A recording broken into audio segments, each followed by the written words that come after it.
नमस्कार दोस्तों, सिलेक्शन अड्डा के यूट्यूब चैनल के ऊपर मैं एक बार फिर से आपका हार्दिक स्वागत करता हूं। अपनी यूआरओ जो पार्ट बी है सीरीज चल रही है और इसके अंदर अपन अध्याय पढ़ रहे हैं 11। अध्याय कौन सा पढ़ रहे हैं? 11। तो 11 के अंदर जो अपन ने अब तक धाराएं 160 और आपके 162 तक पढ़ ली थी। 172 तक अपन ने धाराएं पढ़ ली है। तो आज जो अपनी क्लास स्टार्ट होगी वो धारा कौन सी होगी? 173 से होगी। तो शुरू करते हैं अपनी क्लास। ठीक है, अपनी जो अगली धारा है 173 है। धारा 173 क्या कह रही है? धारा 173 कह रही है कि परियोजना व स्कीम कब बनाया जाना। क्या है? परियोजना। एक तो क्या होगी? परियोजना या क्या बना सकते हैं? स्कीम का क्या किया जाना? बनाया जाना। नगर पालिका क्या करेगी? परियोजना या स्कीम बनाएगी। परियोजना या स्कीम कैसे बनेगी? तो नगर पालिका मास्टर विकास योजना अन्य किसी योजना, अपन ने पढ़ी थी मास्टर विकास योजना धारा 159 के अंदर कितने साल के लिए लगती है? 20 साल के लिए। तो मास्टर विकास योजना या अन्य कोई भी योजना है उसके उद्देश्यों को पूरा करने के लिए क्या कर सकती है? परियोजना या स्कीम ला सकती है। ठीक है, अन्य किसी भी योजना या मास्टर विकास योजना के उद्देश्यों को प्राप्त करने के लिए या पूरा करने के लिए क्या ला सकती है? परियोजना या स्कीम ला सकती है। ठीक है, परियोजना या स्कीम लाने के लिए नगर पालिका क्या करेगी? नगर पालिका सबसे पहले परियोजना या स्कीम के लिए क्या करेगी? भूमि निर्धारित करेगी कि भाई कहां पे आपको ये परियोजना या स्कीम लानी है। इसके लिए कोई भूमि डिसाइड करेगी कि साहब इस क्षेत्र के अंदर इस एरिया में ये परियोजना या स्कीम हम ला सकते हैं। तो भूमि डिसाइड होगी। भूमि डिसाइड होने के बाद में नगर ये जो नगर पालिका है वो क्या करेगी? परियोजना का एक ब्लूप्रिंट तैयार करेगी। ब्लूप्रिंट का मतलब होता है एक कच्चा नक्शा होगा। उस कच्चे नक्शे के अंदर होगा कि यहाँ पे साहब हॉस्पिटल बनेगा, यहाँ पे हम भविष्य में अस्पताल बनाएंगे, यहाँ पार्क बनाएंगे, यहाँ मैदान बनाएंगे, यहाँ सड़कें होगी, यानी सारा उसके अंदर पूरी डिटेल का वर्णन होगा। तो ये ऐसा ब्लूप्रिंट तैयार करेगी। अर्थात वहां पे कहाँ पे स्कूल होंगे, कहाँ अस्पताल होंगे, कहाँ मैदान होंगे, कहाँ आवासीय भवन होंगे, कहाँ व्यवसायिक भवन बनेंगे, कहाँ पार्क बनेंगे, ये सारी चीजें वहां पे क्या होगी? ऐड होगी। यानी उस परियोजना या स्कीम के लिए सारी चीजें तैयार की जाएगी। पहले तो बात करते हैं कौन सी धारा में लाई जाएगी? धारा 173 में लाएगी। किसके उद्देश्यों को पूरा करने के लिए? मास्टर विकास योजना के उद्देश्य या और कोई भी जो भी योजना है उसके उद्देश्यों को पूरा करने के लिए परियोजना या स्कीम ला सकती है। ठीक है, नगर पालिका क्या करेगी? पहले एक भूमि निर्धारित करेगी, फिर उस भूमि के अंदर बोलेंगे कि साहब जैसे अपन को कॉलोनी काटते हैं तो बोले यहाँ ये सड़कें होगी, सड़कों की चौड़ाई इतनी होगी, ये मेन सड़क होगी, ये कॉलोनी की सड़क है, ये व्यवसायिक जगह होगी। तो वैसे सारी नगर पालिका ये सारी चीजें उसमें क्या करेगी? एक ब्लूप्रिंट यानी कच्चा खाका तैयार करेगी। इसमें ये चीजें होगी। ठीक है, आया समझ में? धारा कौन सी? 173। इसका स्क्रीनशॉट ले लेना आप। अगला अपन देखते हैं। अगली आती है नगर पालिका की धारा। कौन सी नगर पालिका की धारा है? 174। धारा कौन सी है? 174। 174 क्या कह रही है कि परियोजना या स्कीम की तैयारी या उसका प्रस्ताव लाया जाना। ठीक है, परियोजना या स्कीम की क्या करना? तैयारी करना और उसका क्या लेके आना? प्रपोजल लेके आना। ठीक है, प्रपोजल कैसे लाना? कि भाई मंजूरी भी तो चाहिए होगी ना नगर पालिका को। ऐसे नहीं है नगर पालिका अपनी मर्जी से लेके आ जाएगी। नगर पालिका एक बैठक में प्रस्ताव रखा जाएगा, उसके बाद में मंजूरी मिलेगी तभी तो वो आएगी। तो धारा 174 क्या कर रही है? परियोजना स्कीम को क्या करना? तैयार करके ये प्रस्ताव मंजूरी के लिए रखना। इसके लिए नगर पालिका क्या करेगी? सबसे पहले तो संकल्प पारित करेगी। नगर पालिका के अंदर क्या होगा? नगर पालिका की जो बैठक होगी उस बैठक के अंदर एक संकल्प पारित किया जाएगा और संकल्प पारित करके बोला जाएगा हम इस क्षेत्र के लिए क्या ला रहे हैं? परियोजना स्कीम लाने की क्या करेंगे? घोषणा करेंगे। परियोजना या स्कीम लाने की क्या करेगी? घोषणा करेगी संकल्प पारित करके। घोषणा करने के 30 दिन के भीतर ही, वेरी इंपॉर्टेंट है, यहां से क्वेश्चन आएगा आपके कि कितने दिन के भीतर? 30 दिन के भीतर नगर पालिका ऐसी घोषणाओं क्या करेगी? राजपत्र में प्रकाशित करेगी, गजट नोटिफिकेशन जारी होगा। यानी परियोजना स्कीम की घोषणा संकल्प पारित हो गया, उसके बाद में गजट नोटिफिकेशन जारी होगा उस संकल्प पारित होने के 30 दिन के भीतर भीतर। ठीक है, उसके अंदर क्या होगा? राजपत्र में प्रकाशित होकर बोला जाएगा हम परियोजना स्कीम ला रहे हैं। ठीक है, अब घोषणा के राजपत्र में प्रकाशन की तारीख से 1 वर्ष के भीतर भीतर नगर पालिका क्या करेगी? परियोजना का क्या करेगी? प्रारूप ब्लूप्रिंट तैयार करेगी। ठीक है, 1 वर्ष के भीतर भीतर। कब तैयार करेगी? राजपत्र में प्रकाशित होने के 1 वर्ष के भीतर भीतर सारी डिटेल, मतलब हर एक काम उसके लिए क्या करेगी? तैयार करेगी। ठीक है, फिर जो प्रारूप तैयार होगा उस प्रारूप को क्या करेगी? प्रकाशित करवा देगी। साहब हम ये स्कीम लेके आ रहे हैं, ये परियोजना लेके आ रहे हैं, यहाँ पे इस क्षेत्र के लिए ला रहे हैं, इसमें यहाँ पे ये सड़क होगी, हमने ये एक सेक्टर प्लॉट निकाली है जो 200 फीट चौड़ी होगी, इसमें ये मकान टूटेंगे, सारी चीजें उसके अंदर पूरी डिटेल होगी। ठीक है, उस डिटेल के अंदर बहुत से लोग प्रभावित होंगे तो लोगों से क्या की जाएगी? आपत्तियां और सुझाव भी मांगे जाएंगे कि भाई हम ये ला रहे हैं, आपकी कोई आपत्तियां या सुझाव है क्या? तो प्रारूप का प्रकाशन करवाकर 30 दिन के अंदर क्या करेगी? लोगों से आपत्तियां व सुझाव मांगे जाएंगे कि भाई अगर किसी भी व्यक्ति की आपत्ति या सुझाव है तो यहाँ पे जमा करवा सकता है। नगर पालिका योजनाओं क्या करेगी? मंजूर कर देगी। भाई आपत्तियों और जो सुझाव है उनके ऊपर विचार करने के बाद में नगर पालिका क्या करेगी? उसे मंजूर कर देगी। राजपत्र में प्रकाशित करेगी, यानी गजट नोटिफिकेशन उसका जारी कर देगी, साथ ही वह दिनांक भी निश्चित कर देगी जिस दिनांक को ये योजना क्या होगी, प्रवर्तन में आ जाएगी, यानी लागू हो जाएगी। ठीक है, अपन देखते हैं धारा 173 क्या कह रही है कि मास्टर विकास योजना या अन्य कोई भी योजना उसके उद्देश्यों को प्राप्त करने के लिए क्या कर सकती है, परियोजना या स्कीम ला सकती है। धारा 174 क्या कह रही है कि परियोजना या स्कीम की क्या होगी, मंजूरी होगी। मंजूरी कैसे होगी, तो मंजूरी के लिए बोला गया है सबसे पहले तो नगरपालिका की बैठक होगी, उस बैठक के अंदर क्या होगा, एक संकल्प पारित किया जाएगा। बैठक के अंदर क्या होगा, एक संकल्प पारित किया जाएगा, हम परियोजना या स्कीम ला रहे हैं। उस संकल्प पारित होने के 30 दिन के भीतर भीतर, उस संकल्प पारित करने के 30 दिन के भीतर भीतर उसको क्या करना होगा, राजपत्र में प्रकाशित करवाना होगा। राजपत्र में प्रकाशित करवाने के बाद में क्या होगा कि 1 वर्ष तक राजपत्र में प्रकाशित हो गया, प्रकाशन की डेट से 1 साल तक नगरपालिका क्या करेगी, पूरी खाका तैयार करेगी, साहब यहाँ पे ये चीजें होनी है, ये सारी चीजें होनी है, एक पूरा प्रारूप तैयार करेगी। अब क्या करेगी, प्रारूप को प्रकाशित करवा देगी। प्रारूप को प्रकाशित करवाने के 30 दिन के भीतर भीतर लोगों से क्या मांगेगी, सुझाव और आपत्तियां मांगेगी। उन आपत्तियों पर विचार करने के बाद में लास्ट में नगरपालिका क्या करेगी, उस परियोजना स्कीम को मंजूरी दे देगी और उसे क्या कर देगी, प्रकाशित करवा देगी। उसे राजपत्र में प्रकाशित करवाएगी, उस टाइम उस परियोजना के लागू होने की वहां पे क्या दे दी जाएगी, डेट दे दी जाएगी कि इस डेट से योजना लागू हो जाएगी। ठीक है, अगला अपन देखते हैं, स्क्रीनशॉट ले लो अगर कोई लेना है। ठीक है, अगला अपन देखते हैं, अगली धारा कौन सी आती है, अगली धारा आती है 175। धारा 175 क्या कह रही है, पुनर्विकास स्कीम। धारा 175 क्या कह रही है, पुनर्विकास स्कीम। ठीक है, वहां पे धारा 173 और 174 किससे संबंधित है, परियोजना या स्कीम से। परियोजना या स्कीम बिल्कुल क्या हो रही है, फ्रेश हो रही है, बिल्कुल एक नए क्षेत्र के लिए होती है। ये कौन सी है, धारा 175। धारा 175 कह रही है पुनर्विकास, यानी कोई क्षेत्र है उसका विकास तो हो रखा है लेकिन अब हमें उसका क्या करना है, पुनर्विकास करना है।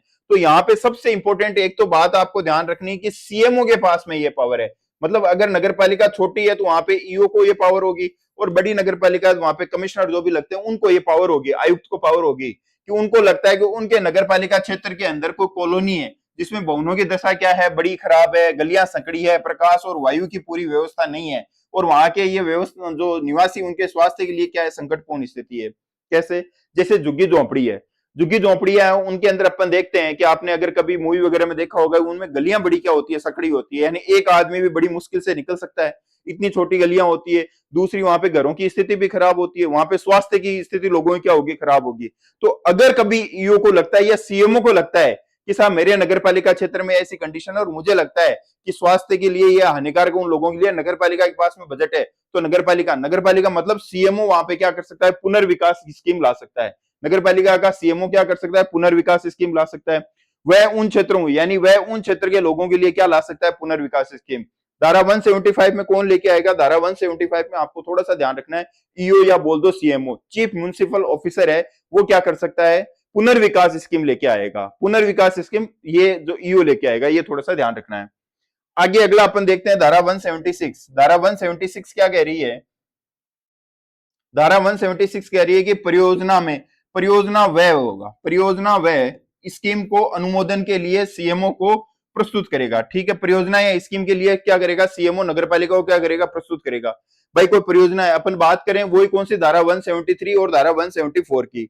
तो अब सीएमओ की यह ड्यूटी होगी कि परियोजना व स्कीम को अनुमोदन के लिए क्या करेगा, नगरपालिका को प्रस्तुत करेगा। अच्छा ये भी ध्यान रखना, ये जो पुनर्विकास स्कीम है ये भी नगरपालिका को क्या होगी, प्रस्तुत होगी। ऐसे नहीं कि सीएमओ को जज किया मनमर्जी से कर दिया, नहीं, नगरपालिका की मंजूरी तो चाहिए ही चाहिए होगी।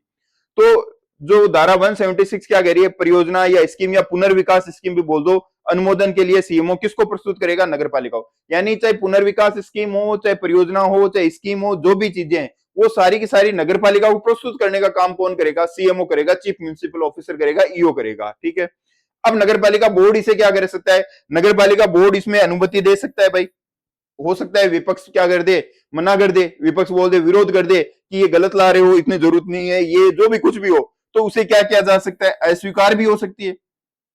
भाई नगरपालिका बोर्ड की बैठक के अंदर क्या हो सकता है, परमिशन भी मिल सकती है, अस्वीकार भी हो सकती है, या उसमें क्या कर सकते हैं, संशोधन के लिए भी बोल सकते हैं, भाई ये इसमें थोड़ा क्या करो, अमेंडमेंट करो, हमें इन चीजों से क्या है, आपत्ति है। ठीक है, तो या फिर और क्या हो सकता है, और क्या हो सकता है, नई परियोजनाएं स्कीम बनाने के लिए बोल सकते हैं। ठीक है भाई, चार ही चीजें होगी, या तो उसे क्या कर लेंगे, स्वीकार कर लेंगे, या उसे क्या कर देंगे, अस्वीकार कर देंगे, या उसे क्या कर देंगे, नई परियोजनाएं स्कीम बनाने के लिए बोल देंगे, या उसमें क्या कर देंगे, कुछ संशोधन करने के लिए बोल सकते हैं। ठीक है, तो ये कौन सी धारा के अंदर है, तो ये धारा आपको ध्यान रखना है, धारा 176 के अंदर ये बात कही गई है, स्क्रीनशॉट ले लो इसका। अगली धारा की तरफ अपन बढ़ते हैं। अगली धारा कौन सी है? धारा 177। अगली धारा कौन सी है? धारा 177। धारा 177 क्या कह रही है? धारा 177 कहती है कि जब कोई परियोजना या स्कीम धारा 174 के तहत अनुमोदन के बाद में राजपत्र के अंदर प्रकाशित होकर लागू हो जाती है, तो अब इस क्षेत्र में कोई भी व्यक्ति बिना अनुमति के भूमि उपयोग नहीं कर सकता है। यानी उसे भूमि उपयोग करेगा तो वो अनुमति लेकर ही करेगा। ठीक है भाई, अपन बात करें कि परियोजना स्कीम एक बार क्या हो गई? लागू हो गई। परियोजना स्कीम क्या हो गई है? लागू हो गई है। कोई क्षेत्र है आपके गांव का या आपके शहर का, आपके मान लो ये क्षेत्र है, ये आपका क्षेत्र है, इस क्षेत्र के अंदर ये परियोजना स्कीम लागू हो गई। इस पूरे एरिया के अंदर चाहे आपका मकान हो, किसी का भी मकान हो, कुछ भी हो, वहां पे अगर आपको कुछ भी डेवलपमेंट करना है तो वो वापस किसकी अनुमति चाहिए? नगर पालिका की परमिशन के बिना आप नहीं कर सकते। ठीक है, तो ये कहना यही चाहती है धारा 177 की परियोजना या स्कीम अगर लागू हो गई, राजपत्र में प्रकाशित होके, तो उसके बाद में बिना नगर पालिका की अनुमति के कोई प्रयोग यानी उपयोग नहीं कर सकते हो, कुछ भी वहां पे काम नहीं करवा सकते हो। बस इसमें ध्यान रखने वाला पॉइंट कौन सा है? ध्यान रखने वाला पॉइंट ये है अपवाद। अपवाद क्या बोला गया है कि कोई भी व्यक्ति ग्राम आबादी की सीमाओं के भीतर, क्या बोल रहा है? कोई भी व्यक्ति ग्राम आबादी की सीमाओं के भीतर ग्राम पंचायत की मंजूरी से विकास करवा सकता है।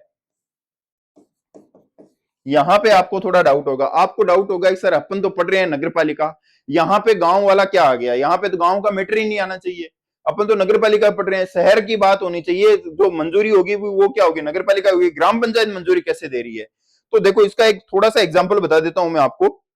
अगर आपने कभी देखा होगा तो अभी हाल ही के अंदर आपने देखा होगा कि जेडीए, जयपुर विकास प्राधिकरण है, इसने अपनी सीमाओं का क्या किया? विस्तार किया है। ठीक है, इसने सीमाओं का, मान लो ये जयपुर है और ये जयपुर के आसपास का एरिया है, तो जेडीए ने अब क्या किया? इस बहुत बड़े रीजन को भी क्या ले लिया? जेडीए के अंदर ले लिया है। ठीक है, तो अब क्या इन गांवों के अंदर क्या जेडीए आ गया? कि बिल्कुल जेडीए तो आ गया है, ठीक है, लेकिन वहां पे क्या उनकी ग्राम पंचायतें खत्म होगी? क्या नहीं, उनकी ग्राम पंचायतें चल रही है। ये भविष्य के लिए बोला गया है कि ये पूरा क्षेत्र भी अब किसके अंदर आ गया है? जेडीए के अंदर आ गया है। वहां पे ग्राम पंचायतें चल रही है, वहां पे सब कुछ काम वैसे ही चल रहा है। ठीक है, बस वहां पे क्या होगा कि अगर कोई परियोजना या स्कीम वहां पे आ चुकी है तो क्या होगा कि अगर कोई व्यक्ति है ग्राम आबादी की सीमाओं के भीतर ग्राम पंचायत की मंजूरी से विकास करवा सकता है। सपोज करो नगर पालिका यहाँ पे कोई परियोजना स्कीम लेके आई, ठीक है, ये कैसी आबादी है?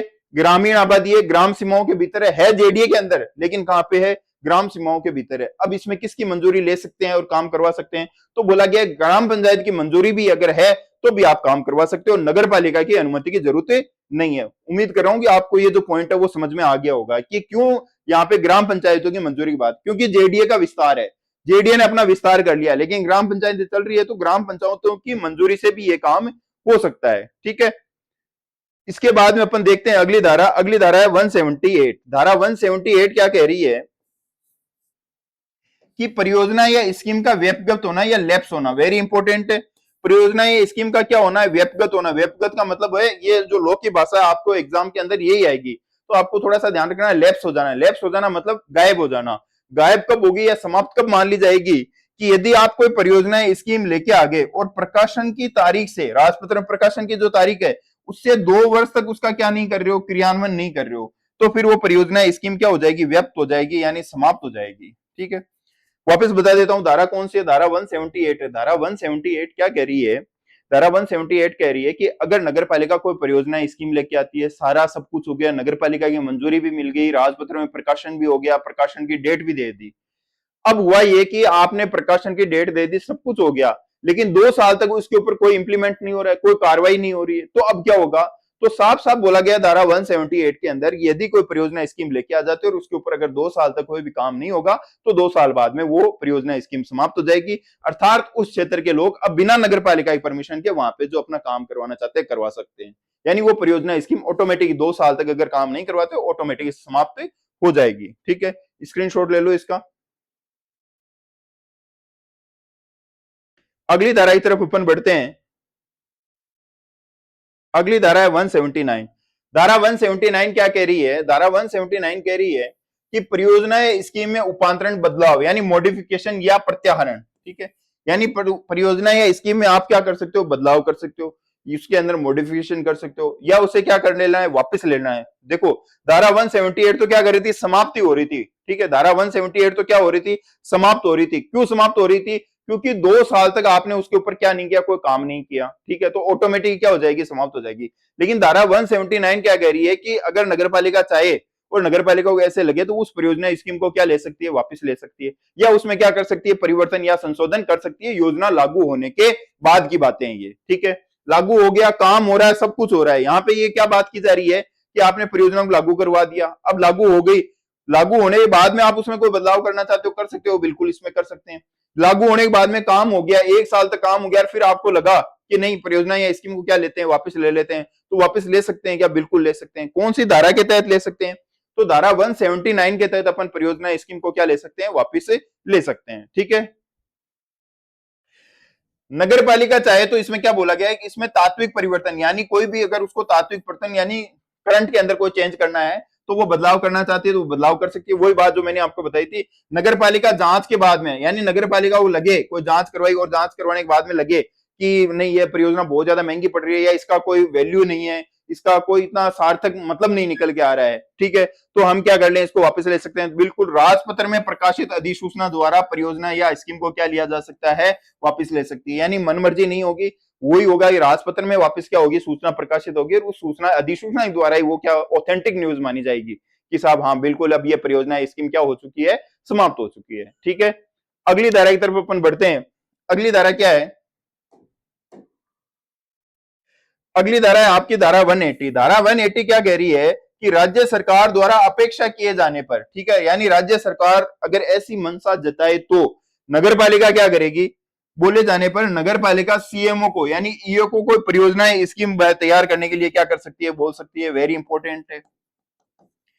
अब तक काम हो रहा था वो नगर पालिका की मर्जी से हो रहा था, नगर पालिका को लग रहा था कि यहाँ पे कोई परियोजना स्कीम लानी चाहिए तो ला सकते हैं, बिल्कुल ला सकते हैं। लेकिन यहाँ पे राज्य सरकार ने अब तक उसको बोला नहीं था कि आप कोई परियोजना स्कीम लेके आओ, नगर पालिका खुद को लगा कि हमें जरूरत है और नगर पालिका परियोजना स्कीम ला रही है। लेकिन धारा 180 क्या कह रही है, धारा 180 कह रही है कि राज्य सरकार अपनी मंशा जताए तो फिर क्या होगा, नगर पालिका को परियोजना स्कीम तैयार करनी होगी। तो अब नगर पालिका किसको बोलेगी, ईओ को बोलेगी या सीएमओ को, चीफ म्युनिसिपल ऑफिसर है या आप जो ईओ लोगोगे तो आपको बोला जाएगा कि साहब इस क्षेत्र के लिए परियोजना या स्कीम आपको क्या करनी है, तैयार करनी है। तो ये कौन बोल रहा है, नगर पालिका, राज्य सरकार मंशा जता रही है और राज्य सरकार की इच्छा जताने के बाद में नगर पालिका ईओ को बोलेगी कि आप परियोजना स्कीम तैयार करो। कौन सी धारा के अंदर, धारा 180 के अंदर की बात हो रही है। स्क्रीनशॉट ले लो इसका।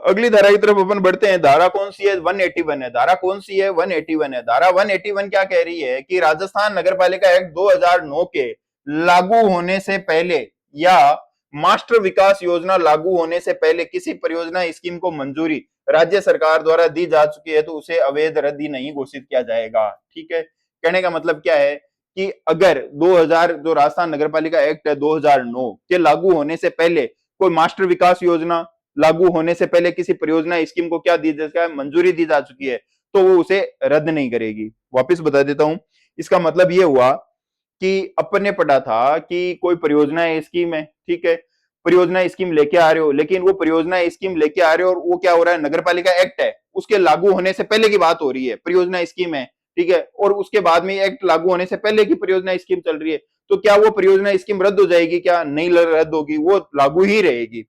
फिर अपन ने बोला कि मास्टर विकास योजना कोई लागू हो गई, उस लागू होने से पहले अगर कोई परियोजना स्कीम चल रही है तो क्या वो रद्द हो जाएगी, क्या नहीं होगी, वो परियोजना स्कीम हमेशा क्या रहेगी, चलती रहेगी, उससे उसका ऊपर कोई प्रभाव नहीं पड़ेगा। अब आपके थोड़ा कंफ्यूजन कौन सा आएगा कि अपन ने धारा 164 में भी यही चीजें पढ़ी थी और धारा ये कौन सी है 181 भी यही चीजें कह रही है, तो इसमें थोड़ा सा कंफ्यूजन है, उसको दूर कर दूं कि आपको थोड़ा सा ध्यान रखना है। धारा 164 क्या कह रही है कि राजस्थान नगरपालिका एक्ट लागू होने से पहले अगर कोई मास्टर विकास योजना चल रही है तो वो चलती रहेगी। यानी धारा 164 क्या कह रही है कि अगर राजस्थान नगरपालिका एक्ट लागू होने से पहले कोई मास्टर विकास योजना जो कितने साल की होती है, 20 साल वाली, अगर वो कोई चल रही है तो वो लागू ही रहेगी, चलती रहेगी, उसका इसके ऊपर कोई प्रभाव नहीं पड़ेगा। धारा 181 क्या कह रही है कि मास्टर विकास योजना लागू होने से पहले, मान लो मास्टर विकास योजना आज लागू हुई, अब इस मास्टर विकास योजना के लागू होने से पहले, आज से पहले अगर कोई परियोजना स्कीम चल रही है तो वो क्या चलती रहेगी, क्या बिल्कुल चलती रहेगी।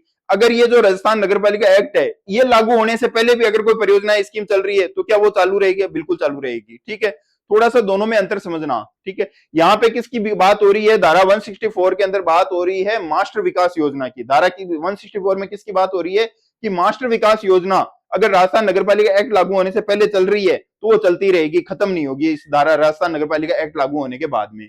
और यहां पे ये कह रहा है कि राजस्थान नगरपालिका एक्ट लागू होने के बाद में, यानी उससे पहले अगर कोई परियोजना स्कीम चल रही है तो वो चालू ही रहेगी, इसे एक्ट लागू होने के बाद में भी इसका कोई प्रभाव नहीं पड़ेगा। या फिर बोला गया है कि मास्टर विकास योजना लागू होने से पहले कोई परियोजना स्कीम चल रही है तो उसका भी इसके ऊपर कोई विपरीत प्रभाव नहीं पड़ेगा, वो चालू ही रहेगी, यानी उसे अवैध या रद्द घोषित नहीं किया जा सकता। ये आपको थोड़ा सा ध्यान रखना है। उम्मीद कर रहा हूं कि धारा 164 और धारा 181 के अंदर आपको अंतर समझ में आ गया होगा। 164 सिर्फ मास्टर विकास योजना की बात कर रही है और वो बात कर रही है एक्ट लागू होने से पहले। धारा 181 क्या कह रही है कि धारा परियोजना स्कीम की बात करिए, ये चालू रहेगी, चाहे राजस्थान नगरपालिका एक्ट लागू होने से पहले चल रही हो या मास्टर विकास योजना कोई अब लेके आए हो और उससे लागू होने से पहले चल रही हो, तो वो रद्द नहीं होगी। मास्टर विकास योजना लागू होने से पहले की बात हो रही है या एक्ट लागू होने से पहले की बात हो रही है। कौन सी रद्द नहीं होगी? परियोजना या स्कीम रद्द नहीं होगी। कौन सी धारा बोल रही है? धारा 181 बोल रही है। ठीक है, स्क्रीनशॉट ले लो इसका। धारा 183 क्या कह रही है? धारा 182 सॉरी, धारा 182 क्या कह रही है? धारा 182 कह रही है कि भूमि उपयोग के परिवर्तन पर पाबंदी। ठीक है, धारा 182 क्या कह रही है कि भूमि उपयोग के परिवर्तन पर क्या होनी चाहिए? पाबंदी। राज्य सरकार की अनुमति देने के बाद में इसमें क्या कर सकते हैं? चेंजेस कर सकते हैं। यानी अनुमति कौन दे सकता है? राज्य सरकार दे सकती है। आपको ध्यान रखना चाहिए कि शहर के व्यवस्थित और नियोजित विकास के लिए सरकार क्या करती है, नगरपालिका क्या करती है? परियोजना स्कीम बनाती है, मास्टर विकास योजना करती है, विकास योजनाएं लागू करती है, मतलब नगर का एक व्यवस्थित विकास हो सके। अगर सपोज करो कोई एरिया है, ठीक है, मान लो ये पूरा शहर है और इस पूरे शहर के अंदर सरकार ने बोल दिया कि ये वाला पूरा एरिया, इसको क्या रखा जाएगा? आवासीय रखा जाएगा। इसको क्या रखा जाएगा? आवासीय रखा जाएगा। ये सरकार ने मान लो या नगरपालिका ने प्लान बना लिया और व्यवस्थित प्लान बनाया, भविष्य की जरूरतों को देखने के बाद में बनाया है। ठीक है, लेकिन अब अगर कोई राज्य सरकार चाहे तो इसमें क्या कर सकती है? प्रयोग के अंदर क्या दे सकती है? अनुमति दे सकती है। भाई आवासीय था, आवासीय को चेंज करके इसे क्या बना सकती है? व्यवसायिक बना सकती है।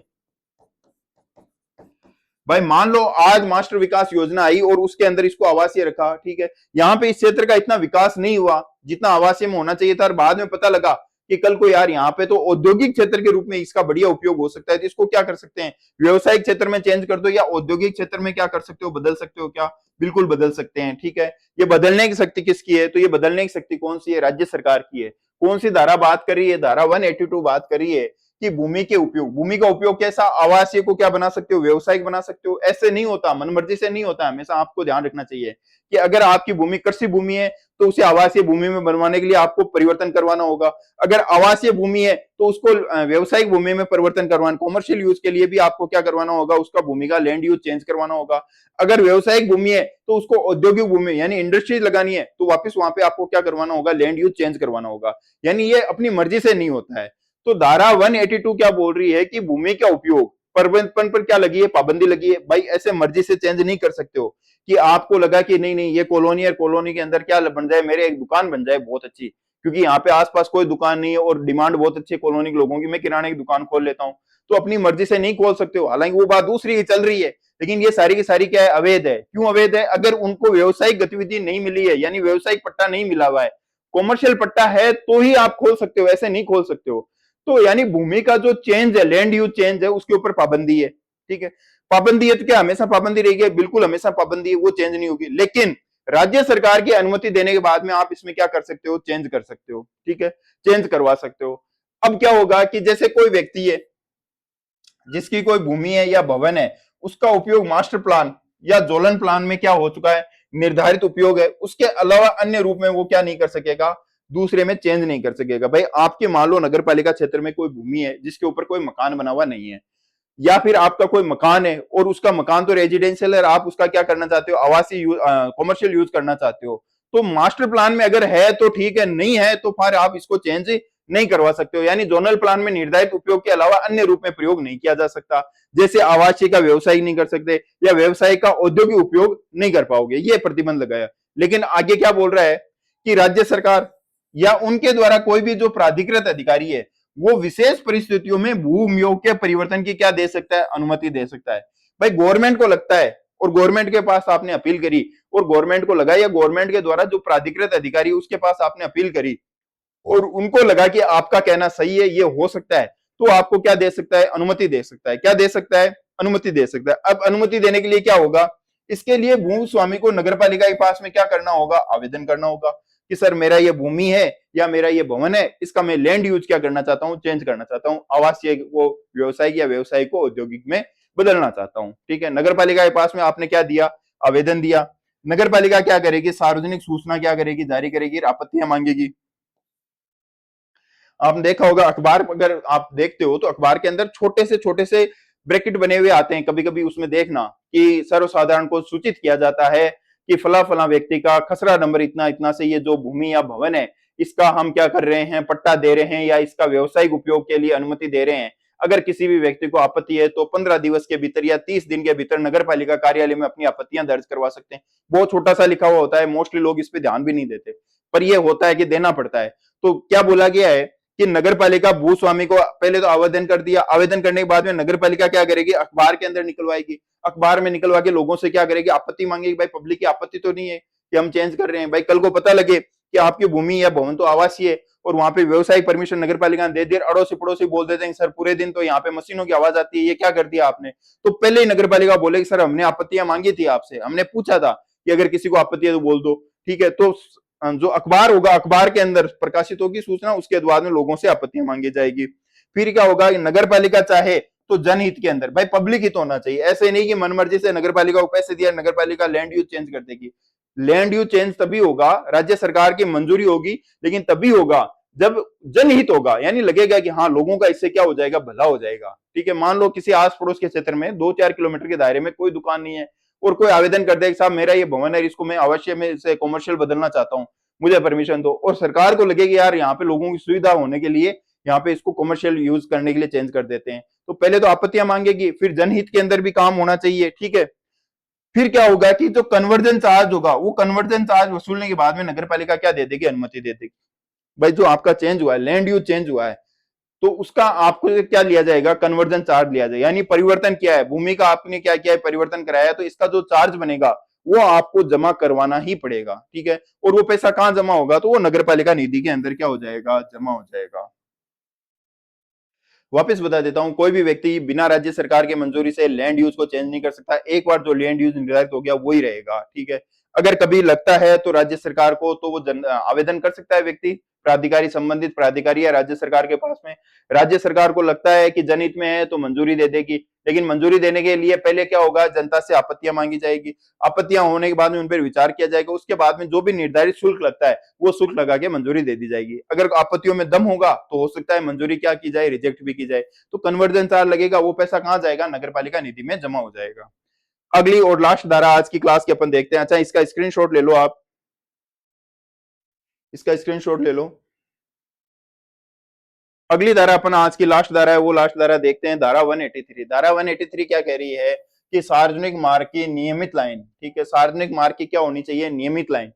ठीक है, एक बार बता देता हूं फिर इसको मैं समझा दूंगा। नगर पालिका सार्वजनिक मार्ग के एक या दोनों तरफ क्या बनाएगी, एक लाइन बनाएगी। ठीक है, नगर पालिका ऐसी लाइन बनाने से पहले उस मार्ग पर विशेष नोटिस लगाएगी। ठीक है, और इस लाइन के प्रभावित होने वाले लोगों को क्या देगी, नोटिस देगी। ठीक है, आपत्तियां मांगी जाएगी, सुझावों का क्या किया जाए, निस्तारण किया जाएगा। उसके बाद में जो लाइन बनाई जाएगी वो लाइन क्या कहलाएगी, नियमित लाइन कहलाएगी। ठीक है, नियमित लाइन व रोड के मध्य कोई भी निर्माण नहीं कर सकेगा, भवन का छज्जा भी नहीं निकाल सकता है। अगर उल्लंघन कर रहे हो तो 2000 से लेके 5000 रुपए तक का आपके ऊपर क्या लगाया जा सकता है, जुर्माना लगाया जा सकता है। समझ में नहीं आया तो दोबारा इसको मैं बताता हूं। मान लो ये नगर पालिका क्षेत्र है और ये रोड है। ठीक है, ये रोड है। अब नगर पालिका को लगता है कि रोड थोड़ी संकड़ी है या कम है, भविष्य की इसकी आवश्यकताओं को देखते हुए नगर पालिका को लगता है कि इस रोड के ऊपर ट्रैफिक दबाव बहुत बढ़ गया है, और नगर पालिका को लगता है कि मुझे एक नई नियमित लाइन बनानी चाहिए ताकि भविष्य में इस रोड को क्या किया जा सके, चौड़ा किया जा सके। अब नगर पालिका ने देखा कि यहाँ पे मान लो ये घर भी बने हुए हैं। ठीक है, ये क्या बने हुए हैं, घर बने हुए हैं। नगर पालिका ने बोला कि हम ये क्या कर रहे हैं, ये नियमित लाइन, एक लाइन डिसाइड कर दी। ठीक है, ये लाइन डिसाइड कर दी। ठीक है, ये लाइन डिसाइड कर दी। अब ये लाइन डिसाइड होने के बाद में क्या होगा कि ये लोग प्रभावित हो रहे हैं इनसे, ये लोग यहां से क्या हो रहे हैं, प्रभावित हो रहे हैं। भाई इस नियमित लाइन के दायरे में उनका घर आ रहा है, तो पहले तो क्या होगा कि एक विशेष नोटिस लगाएगी, भाई इस रोड के ऊपर हो रहा है, तो यहाँ पे क्या कर दिया जाएगा, नोटिस लगा दिया जाएगा। इस रोड के स्टार्टिंग और इस रोड के एंड के ऊपर एक क्या लगा दिया जाएगा, नोटिस लगा दिया जाएगा कि नगर पालिका क्या कर रही है, नियमित लाइन, ये जो लाइन खींच रही है, इस लाइन से प्रभावित होने वाले लोगों की आपत्तियां और सुझाव मांगे जाते हैं। फिर नगर पालिका को खुद को भी पता लगेगा कि भाई ये लोग आपत्ति है, ये लोग प्रभावित हो रहे हैं, तो उन सबको भी क्या किया जाएगा, प्रभावित होने वालों को नोटिस देगी। यानी ये जो घरों के लोग हैं, इन घरों के लोगों को क्या दिया जाएगा, नोटिस दिया जाएगा। इन घरों के लोगों को क्या दिया जाएगा, नोटिस दिया जाएगा कि साहब आप प्रभावित हो रहे हो, हम ऐसा कर रहे हैं, अब बताओ आपकी क्या आपत्तियां और सुझाव है। इसके बाद में क्या होगा कि उन सुझावों का, आपत्तियों का और सुझावों का क्या किया जाएगा, निस्तारण किया जाएगा। और फिर मान लो ये नई नियमित लाइन बना दी जाएगी, ठीक है, ये नई नियमित लाइन बना दी जाएगी।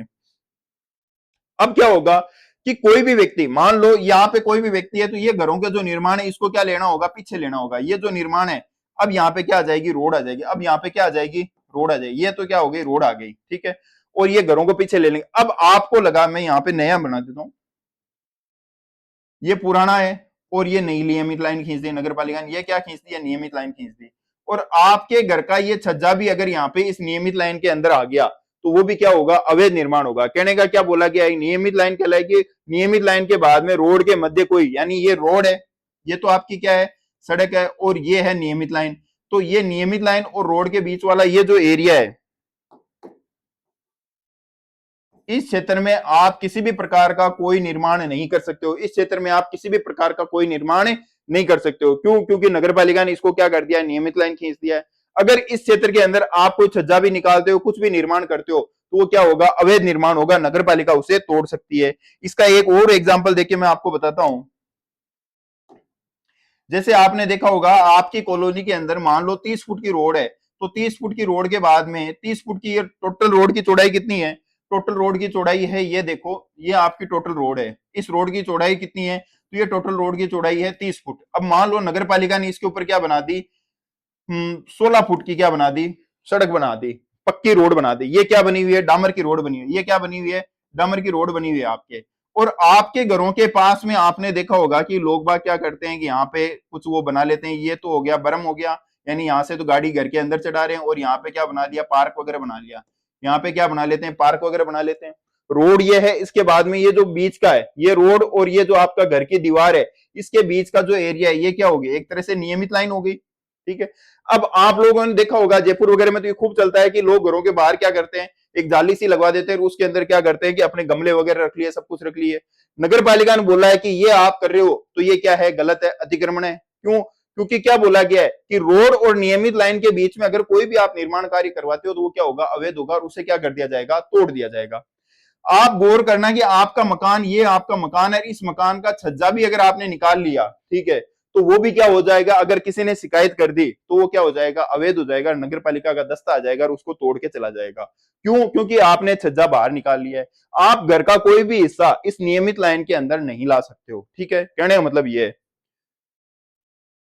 अगर आप उल्लंघन कर रहे हो तो 2,000 रुपए से लेके 5,000 रुपए तक आपके ऊपर क्या लग सकता है, जुर्माना लग सकता है। अगर कोई व्यक्ति प्रभावित हो रहा है इस नियमित लाइन से, तो वो 30 दिन के अंदर क्या करेगा, जिला कलेक्टर कार्यालय में क्या कर सकता है, अपील कर सकता है। जो कलेक्टर का फैसला होगा वही क्या होगा, अंतिम होगा। बस आपको ध्यान रखना है, ये टाइम पीरियड कितने दिन का टाइम दिया है, 30 दिन का टाइम दिया कि आपको 30 दिन में अपील कर सकते हो। अगर लगता है कि आपका सही है तो आपका चेंज हो जाएगा, अदरवाइज वो कलेक्टर जो भी फैसला देगा, कहने का मतलब वो क्या होगा, अंतिम होगा। स्क्रीनशॉट ले लो इसका, आज की लास्ट क्लास है, ठीक है।